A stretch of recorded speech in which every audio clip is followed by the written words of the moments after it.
Whoa, it's so close on my face. Can we fix that? Can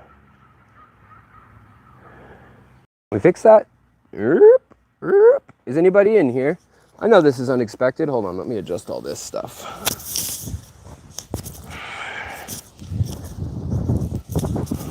All right, guys, so I am in Walla Walla, Washington, and this is the far southeast side of Washington State. And we are in a town, maybe 20 or 30,000 people. It's the biggest town over here in the Blue Mountains of Washington, and it's a desert outside of the town, but this part of the town is where all the creeks, the Snake River, tributaries of the Columbia River, and what else is here? The Walla Walla River and the Mill River are all here in the desert. So this town, Walla Walla, is a Native American word, roughly translated, means many waters, or the land of many waters. So we are headed into this park in town, and sorry if it's a little seasickening or whatnot, but it is an aviary as well as a river. There's a river that kind of runs through it that's been diverted by man, but it's on its way. Can you guys hear me okay and everything? I see people are filtering in. I wasn't sure if I was going to be able to live stream at all today. So we went out for a hike in the morning, and then we went out and explored town. Can I breed crebensis in 72 degrees? That's a little cold. Ideally, crebensis like warmer water. They like 76, 78. They might do it at 72 though. I don't know. They'll live at that temperature, but they tend to get more and more health problems at that temperature than other temperatures. So the other weird thing is I must have brought all the bad weather that Seattle gets. Seattle's getting lightning storms and all sorts of stuff today. And here it's usually, so it was 86 degrees yesterday, and today it's 58, which just feels warm to me. Still, like, feels nice. But it's really cold for the locals. They're like, whoa, it's cold. And apparently it hasn't rained since April, more than 1/10 of an inch. So yeah, but let's turn this around real quick.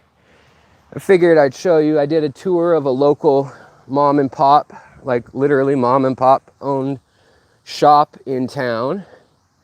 And here we are. This is one of the little overflows of the Mill River.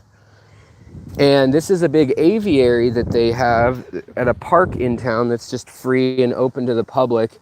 The other day there were some turtles in the water here, on these rocks, I guess. So their heads were popping out. And then there's some big old carp, and we've got gold line shiners and red shiners.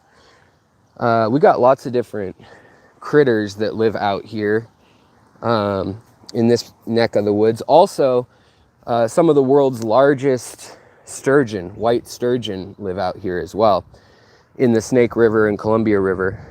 I think back in the turn of the century, they actually have a photo, the black and white photo, that has a 22-foot long sturgeon way back in the day.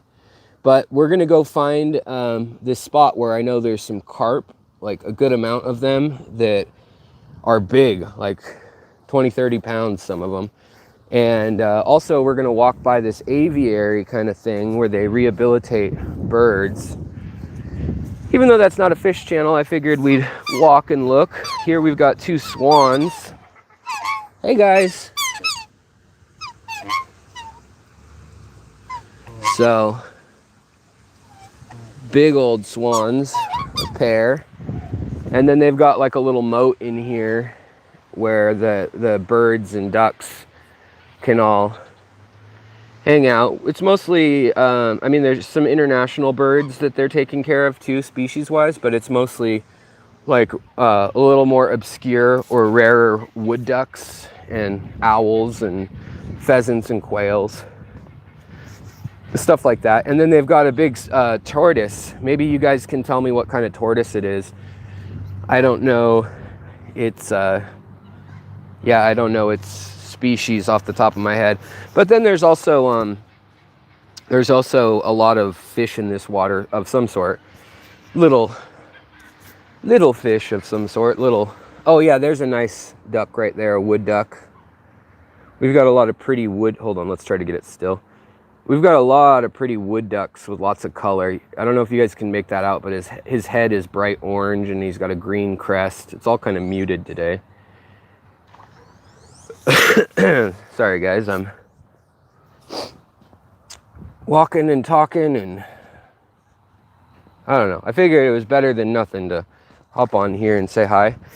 But like over there, you can see it. There's a beautiful Russian pheasant. Now they've been here since the mid 1800s. They've broken free and we're here. So people hunt pheasants out here, and you know, grouse and quail and things like that are popular game birds as well. But you know, here's some of the birds that are not necessarily all local, but they're found here. Another nice little duck. Look at, oh wait, here we go. Here's one on the banks right here. You can kind of see the color better. With his little mate. And we've got a white version of them over there too. Oh yeah, here we go. There's your classic wood duck. I don't know if other parts of the country you guys have these. That's your classic wood duck. A cool looking wood duck. But for a small town, this place is really really a neat little area. I'm impressed by it.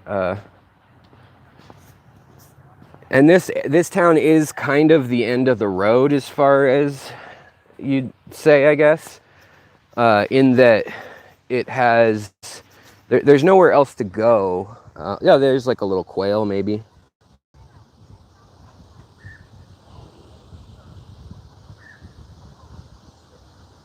There's nowhere else to go past this. You can go down into Pendleton, Oregon. And then here's like sick or baby, like nesting or sick birds. More local wood ducks and babies, or juveniles, I should say. And then just more ducks. But I figure we'll go over to, and then there's some peahens here, some Chinese or Russian peahens hanging out here. Which in this part of the state, hunting is very popular, so. And then Hawaiian geese, so that's weird. I don't know why they're here, but I recognize them from Hawaii. You can see there's a little canal where the river is designated to run through, and an educational center here. So for being free and being in a small town, I think it's a nice setup, and it's a lot of green space, which is cool for a small town. Yeah, we've got a lot of the mallard ducks. I don't know what I don't know what their species is even called, come to think of it, but we've got a lot of the green-headed ducks. You'll see them, not in the cages, the ones that are just everywhere in our state that people hunt. And it looks like there's actually a wild swan out in the lake too. We do get swans, and we do get a lot of birds actually over in the east side of the state. Is completely different than the west side. We got so much rain, literally this tree fell over, and I mean, there's a mess of branches and stuff too, and all this water, and all these slugs and things are coming up that apparently, if it hasn't rained for that long, you know, it's kind of unusual. And as far as fish go, There is a species of killifish that is found out here, but good luck finding it, kind of a thing, especially on a day where it's overcast like this. Oh, okay, those are, there we go. So, yeah, and the name of this area again is the Blue Mountains, and it's at Walla Walla is the town, city. Has a lot of history for Washington State. It was one of the biggest cities at the turn of the 18th century, right after Lewis and Clark, and then all the way through until the 1860s. This and Fort Vancouver were the big territorial outposts for the area. These are big ducks. There's carp in this lake though, and the reason they've let them stay in here and trap them in here actually, like with a net, is because they eat ducklings, and so they keep the duck population down.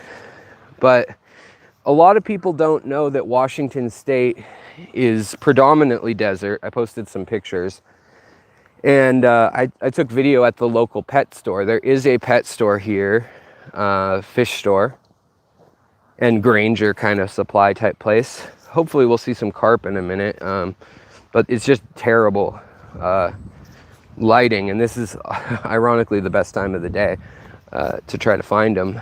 So we'll see. There's other fish in here too. We've got lots of trout, brown trout, brook trout, whatever you want to call them, and then rainbow trout or steelheads. All 5 types of salmon come up the rivers into this area, and they have to drive them or put them in this cool thing called a fish cannon, where they shoot them up over the lip of a dam. But how's everyone doing? You guys doing good? I don't know how long I'm streaming today or anything. I just thought I'd go for a walk, get away from my wife and my friends who have been very kind in letting us stay with them. But oh, there's something just surfaced over there. And very nice to see them, very cool. They ended up getting tested for COVID because she's a teacher at school, or some reason or other she had to get tested in particular. And so my wife went and got tested. I don't leave the house very much lately, so knowing my wife didn't have it was pretty much indication I didn't. And so we've been over here and we haven't had to worry about wearing masks and hanging out with our friends and cooking food and stuff. Has been really nice because it's been a long time back in the Seattle area for that. And then we're headed home tomorrow. Looks like there's some trash here too. But all throughout the town, this river has been slowed down by either canals or like they've got like a stepped, very gradual step system and then pond system. And the other day when it was sunny, I should have filmed it then, but I thought, oh, I'll have all day today and tomorrow to film it. I thought I'd have more time to get some of the imagery of all the cool fish in the trout, and also there were like darters and shiners and just different little small fish that were living in the river system that were pretty cool looking. Some of them had some nice color to them actually.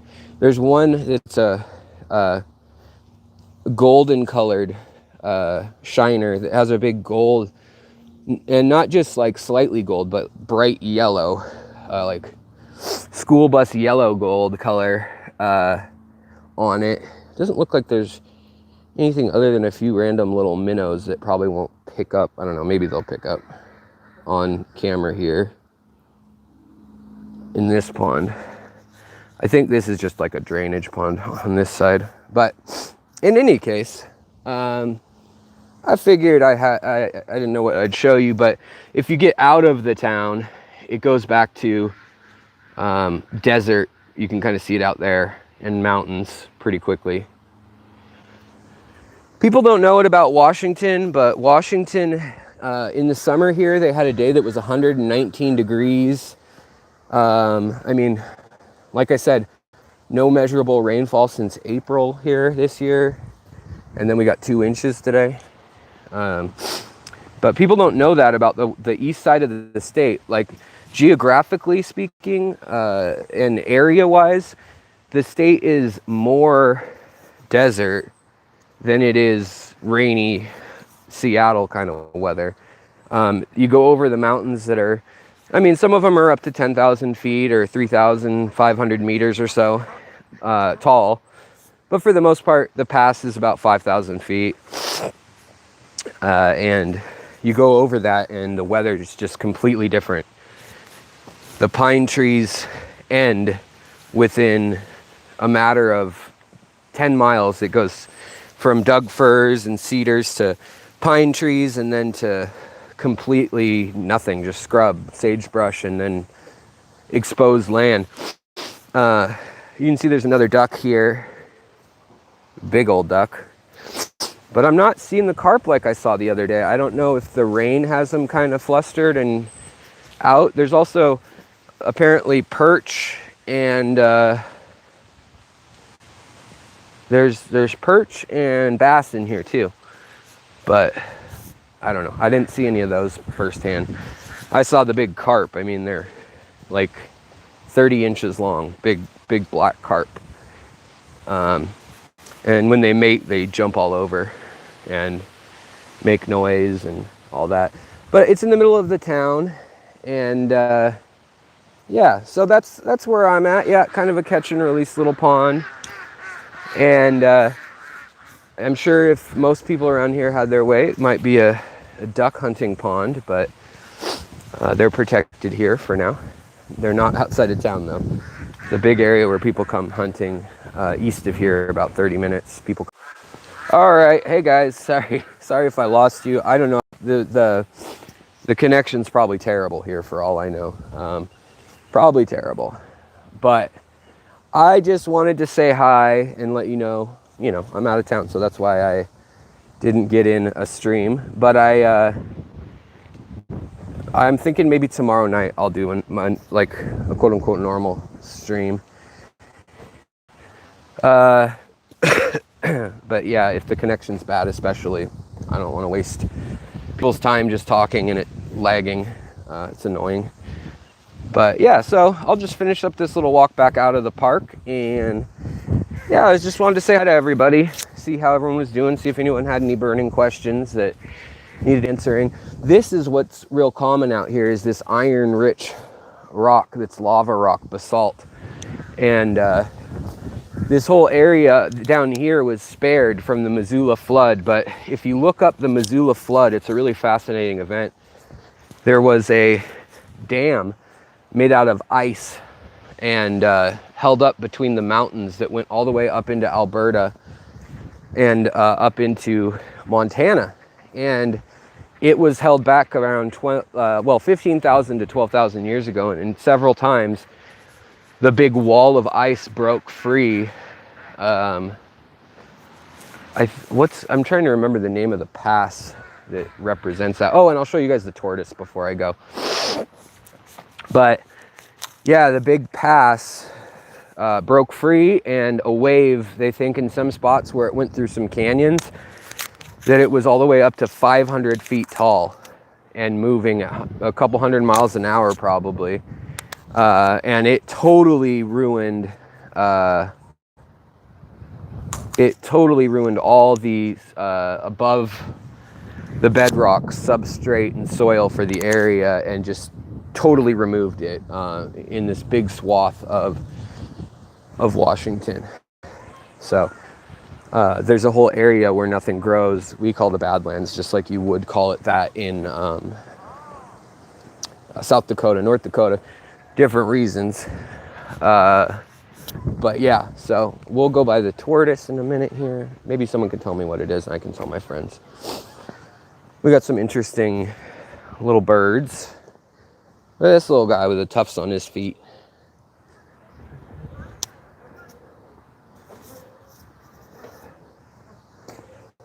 And what's over here? Peacocks or something?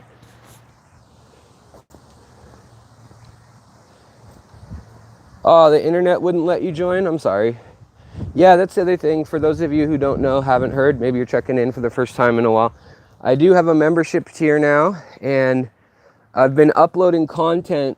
This first time I uploaded it for all members to see, but I'm uploading my sources and some cool other info about whenever I research a project and do a video on it. It's kind of the, what's this thing? There we go. It's a Chinese pheasant, this one. But here's the ring-necked dove, and then that's a native bird, these little guys. But that's the big pheasants down there.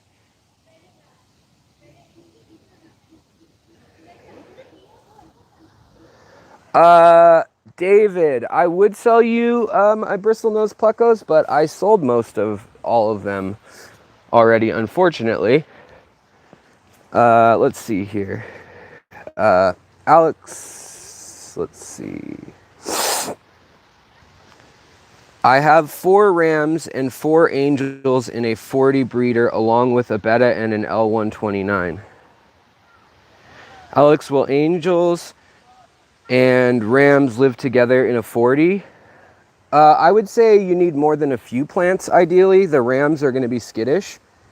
But definitely, yeah, you can put those together. German rams tend to be a little bit fragile compared to angelfish in our hobby.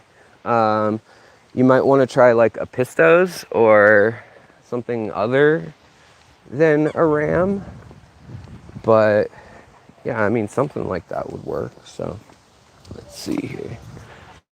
Yeah, so there should be a turtle somewhere around here. Oh, there he is. Tortoise. All right there, guys. That's it. I'm sure you can totally tell what kind of turtle that is, or tortoise. But the other day he was out and super lively in here. I don't know, it's kind of, I think it's a pretty nice little aviary for the area. And they've got some more pheasants, more of those European pheasants. We have a lot of these. I used to find these over in Seattle a lot. These are peacocks too in here, but the peahens and the pheasants, we used to get the pheasants wild on the west side of the mountains too, as well as European rabbits and foxes that the British came and released, and then the Spanish came and released on the islands over along the coast. Now this part of Washington is literally about a 10-minute drive from Oregon.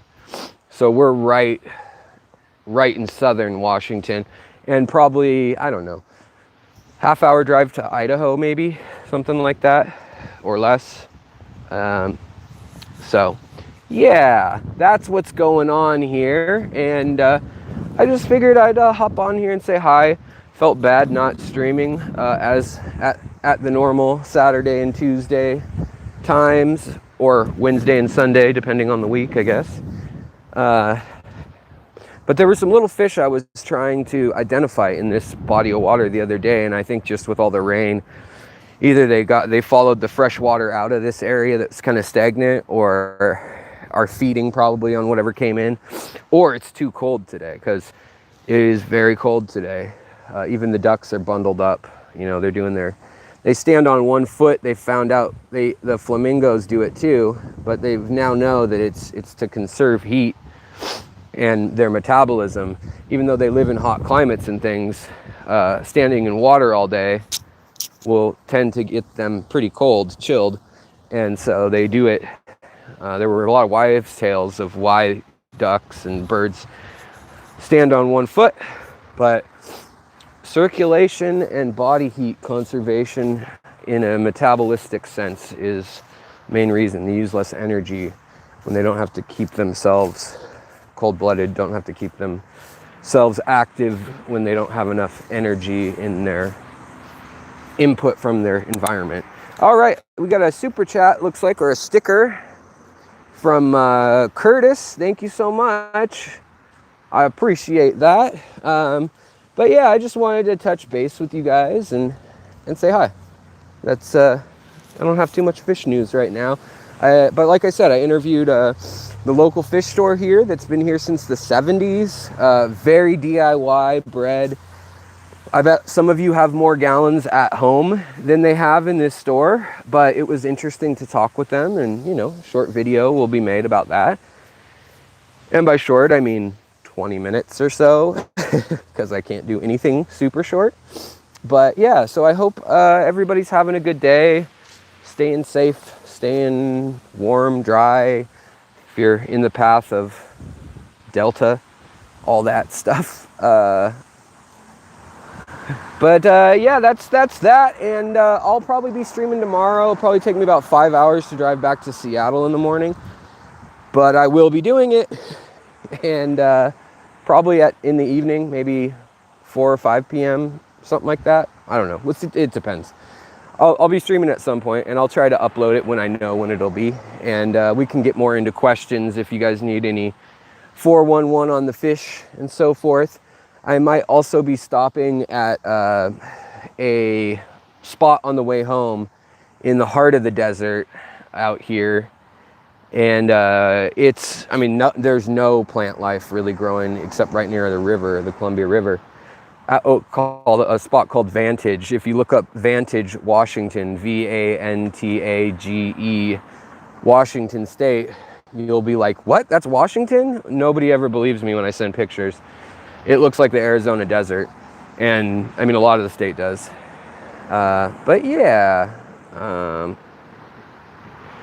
what fish were in the duck ponds? Mostly carp, but also bass, perch, stickleback, some sort of little minnow. I don't know what. And then also, there could be anything from trout. There's not salmon in there. They wouldn't have a reason to go in there. But in theory, the tributaries that feed the water to it, definitely all 5 species we have of salmon here: king, chinook, that's one.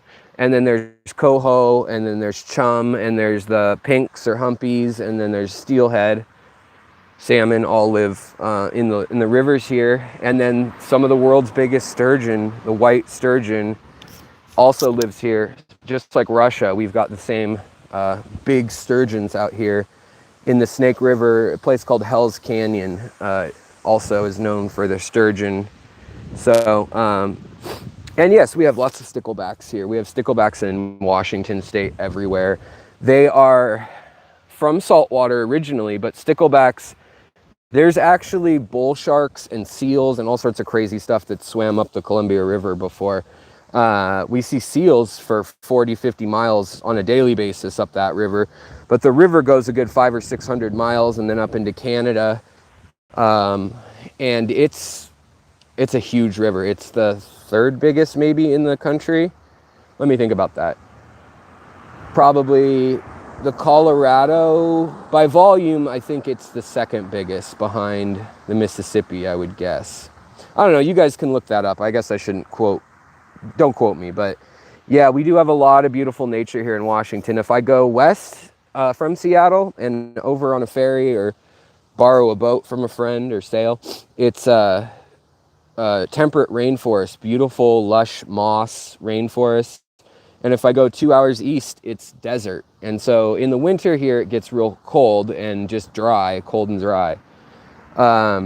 But this town, where this town is, like I said, Walla Walla, Washington, is a very well-known historic site too. There was a place called the Whitman Mission here. And the Native Americans and some Jesuits early on, I believe. Yeah, I think they were Jesuits. They had a mission out here in 1834, and in 1842, 14 of them were murdered by natives during a measles outbreak. And so they were building early forts in the Oregon Territory, is what this area was still called then. But there's also the downtown area that was built up until the 1920s with plans of being one of the main cities in this territory. They thought it might even be the capital. And then it shifted to Spokane. And Spokane, Port Angeles, Bellingham, and Everett, and Tacoma were all kind of in the running, those cities. And it wasn't until much later, the last gold rush through Alaska, really, that we got Seattle on the map, and it became clear that that's where all the people were going to settle. But we do have beautiful nature here. We have everything other than tropical rainforest, pretty much. I mean, you can get close to tundra conditions if you go up in elevation 9,000 feet or so, half the year. And then we've got, rich, temperate forests and rainforests in our state. Some old growth trees still, which is really cool. And then out here we've got scrubland, and it's known as wine country, big time out here. This is where it's starting to rival, Napa Valley area for wine. There's 109 wineries in this one town, so it's kind of cool. And my wife just got back from where she was. She was setting out and visiting a bottle shop for wine out here. It's one of the few liberal towns out in this side of the say hi, honey. Hello.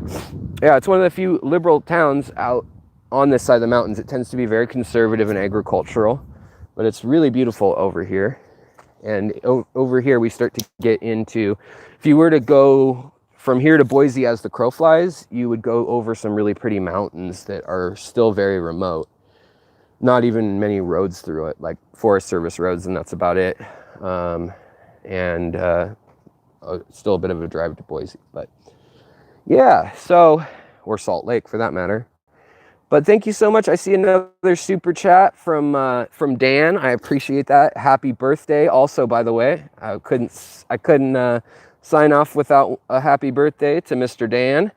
But I hope everybody else is doing well. Also, I'm just using my data right now, and so I don't know how much data I have left to live stream. But yeah, I hope everybody's doing well. Just wanted to say hi, take you guys on a little walk with me, and that's that. So I hope you guys have a great day, and yeah, simple little video. Talk to you guys later. Take care, and I'll most likely see you guys live tomorrow if you want to hang out around this time, or maybe an hour or two later. Talk to you tomorrow. Have a great day, you guys. Talk to you later. Bye.